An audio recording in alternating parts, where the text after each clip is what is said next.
Hey everyone, it's Bree and I'm back with another scrapbook process video for the SpiegelMom Scraps design team. And this video is a little bit special. The SpiegelMom Scraps sparklers are all participating in a YouTube sequin inspiration hop. Not all of us, there are some that are participating and I'll have their links in the description box below. I will try to. But for my specific video, I am going to be showing y'all how I create sequin shakers with cardstock stickers as well as some ephemera. Surprise, surprise, my technique video is going to be about sequin shakers. You know my love for sequin shakers. I love to make them on my layouts, and so I thought I would show y'all how I make them, and I've included some supplies that I used to make the shakers. So right there was a piece of acetate. You can use acetate, you can use packaging, any pocket pages that you may have, yeah, anything that is clear basically. You will need some foam tape. Now I do have some Scotch foam tape that I showed you right there. I have some foam or fun foam that you can pick up at Walmart. And then my favorite is the Derice narrow foam strips as well as the Scrapbook.com narrow foam strips. They are exact same height. They are just longer on the Scrapbook.com package. Now, I do love to use the Scotch foam tape as well because I can use my nonstick scissors to snip them and to trim the strips as narrow as I want them to. I also pulled out an EK Success powder tool, a Nuvo craft spoon to help me spoon some sequins in, as well as my beloved crystal katana that I've used for a couple years now, and I love it. It is perfect to apply sequins and yeah, just to pick up sequins because they tend to stick to my fingers all of the time. All right, so I am going to speed up this process just a little bit because it is, I do keep all of the footage in to create these little shakers. Now, I specifically chose cardstock stickers because I thought it would be super fun to create a shaker using these stickers.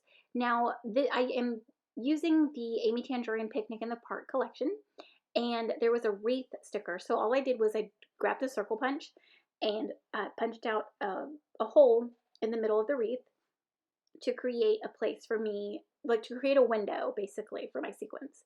Now I've applied a piece of acetate and then I'm going to go ahead and get my foam tape down. Now when I am working with the narrow foam strips or foam tape, I always like to take off the backing, the release paper, to help manipulate the foam around any shape that I'm going around. It makes it so much simpler and so easy to get that foam tape around any shape. So for this shaker, I am going to be using the Summer Splash sequin mix as well as the Melon Ball sequin mix. I also do use the Silver Stardust sequins as well as Oopsie Daisy. Actually, I don't end up using Melon Ball. I think I just keep this all Summer Splash. So I take that back. Now all of these sequins are part of the July release and they're so pretty and beautiful. Now here is where I create a shaker using an ephemera piece. This had like a journaling spot in the middle of it, but it had perforated edges. So I was able to pop out that centerpiece, and then I'm going to go ahead and stick it down on this piece of acetate to create another window. So it's fairly simple, and it helps that the frame is thick enough to go ahead and accommodate a foam strip, basically. So I'm going to go ahead and adhere the acetate, and then I'm going to go in with some foam and get my foam strip applied so that I can add my sequins. So I've taken the release paper off and then I'm slowly going around the shape of the circle, getting that foam tape down. And then I did show that nonstick scissors are so handy when you make sequin shakers or when you're working with foam tape, because foam tape does tend to be really sticky. And when you have nonstick scissors, it just makes the work so much easier and you don't get all the residue stuck and mucking up your scissors. So I am a big, huge advocate for some non-stick scissors for shakers, for sure. All right, so I've added a little bit of the Silver Stardust into the shaker, and it is so cute. This is probably my favorite one because I love those little stars. They're so, so cute.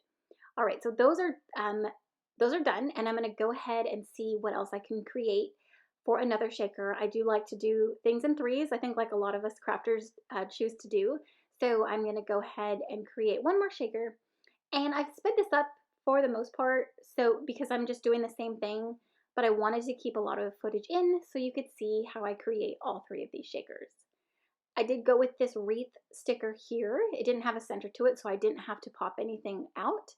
And I just stuck it down on my acetate, and then I'm going to carefully cut around it. Now, it wasn't sticky, so I just used my good old cutter bee scissors, which are my favorite fussy cutting scissors out there. And I have a ton of small scissors, and the cutter bees are ones that I reach for when I am fussy cutting or cutting small areas. So for this specific shaker, I went ahead and showed y'all how I would use, how I trim the foam down, how I would trim the foam down using the Scotch tape as well as my long nonstick scissors. And especially because this sticker was smaller, so the area was more narrow where I needed to fit the foam tape, if that makes sense. So that's why I chose to use the Scotch tape so I could trim it as thin as I needed it to be. So I've applied some of that nonstick powder, and I'm going to go ahead and go with the Oops-A-Daisy sequin mix and spoon those in as well. And I'm using my punch, or my punches, to help me punch some vellum and back my shakers. I do love to use vellum to back shakers. That way you can look at the background underneath all of my shakers.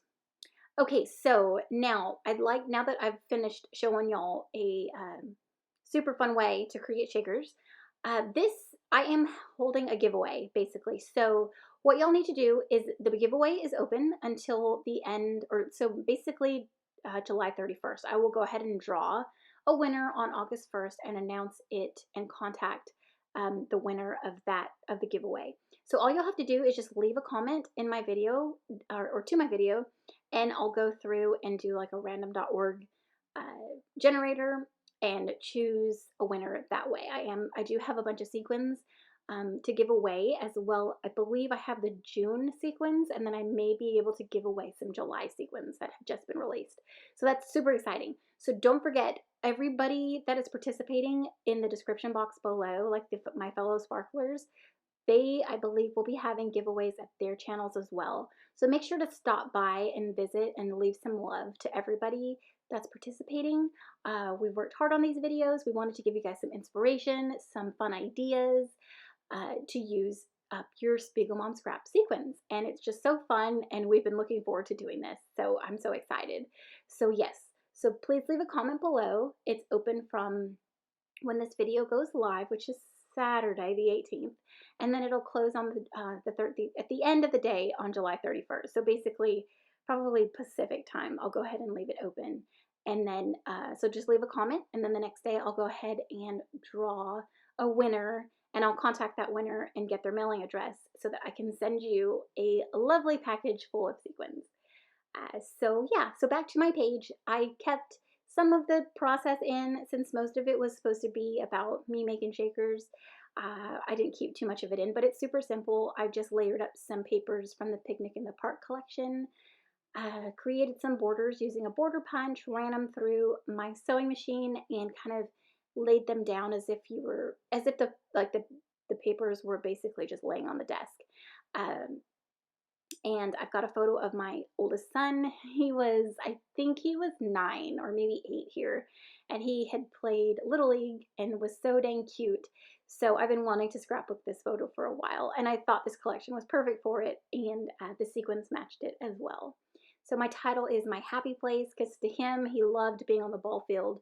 And what's crazy is this was his last year, I believe, playing baseball, and he hasn't played it since, but he used to love it so much.